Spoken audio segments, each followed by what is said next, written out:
طارق صالح يدق جرس الإنذار ويضع النقاط على الحروف. طالما كانت اللحظات الحاسمة في تاريخ الشعوب بحاجة إلى من يمتلك شجاعة المواجهة، ووضوح الرؤية، وصلابة الموقف.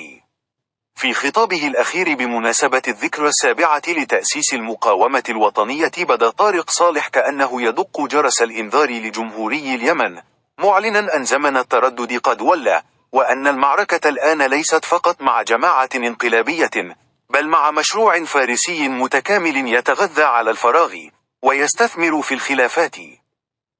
ما لفتني في حديثه هو نبرته الصريحة في توصيف المرحلة المفصلية.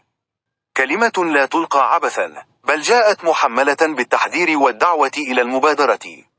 لقد حاول الرجل أن يقول لنا بوضوح لا يحتمل التأويل: إن لم نستعد زمام المبادرة كقوة جمهورية، فسنخسر اليمن بكل ما فيه من روح وتاريخ وهوية. في خطابه، أعاد طارق صالح تصويب البوصلة نحو العدو الحقيقي.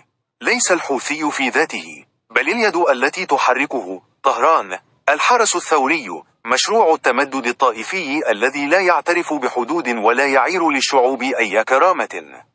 الحوثيون في نظره ليسوا سوى أداة قتل بيد إيران، استغلوا لحظة ضعف سياسي فاقتحموا الدولة، وجروا البلاد إلى حرب عبثية منذ 2014.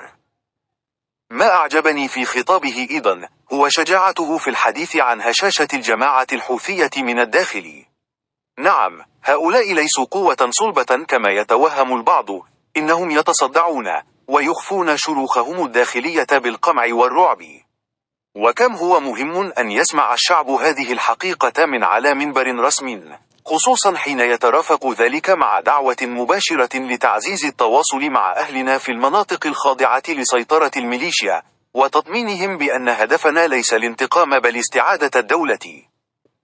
ولا يمكن المرور على الخطاب دون التوقف عند مفارقة مؤلمة أشار إليها، وهي بأن الحوثي يزعم دعم فلسطين، بينما يقتل أطفال اليمن في حيس والحديدة وتعز.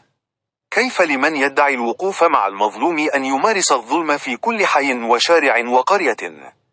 إنها سياسة تضليل ممنهجة، لا تنطلي على من رأى ركام البيوت ومقابر الطفولة بأم عينيه.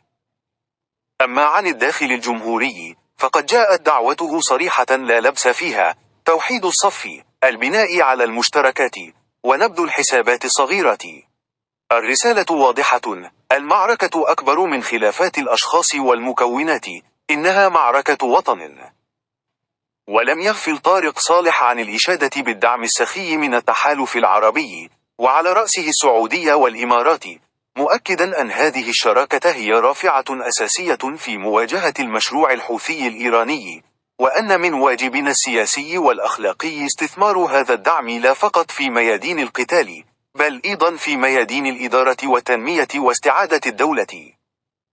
بل ذهب إلى ما هو أبعد حين دعا إلى تشكيل تحالف دولي ضد الحوثيين، معتبرا أن المعركة لم تعد يمنية فقط، بل جزء من صراع أوسع ضد الإرهاب والتدخلات الإيرانية في المنطقة.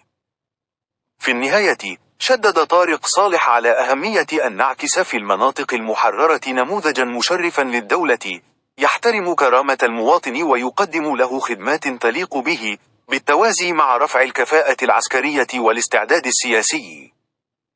بصراحة، لم يكن الخطاب مجرد احتفاء بذكرى انطلاق المقاومة الوطنية، بل كان بمثابة خارطة طريق، ونقطة انطلاق نحو مرحلة جديدة عنوانها المبادرة، الشراكة، والحسم. ويبقى السؤال: هل تلتقط القوى الجمهورية هذه الرسائل؟ وهل تتحول من مجرد ردود أفعال إلى فاعل رئيسي في صناعة المشهد؟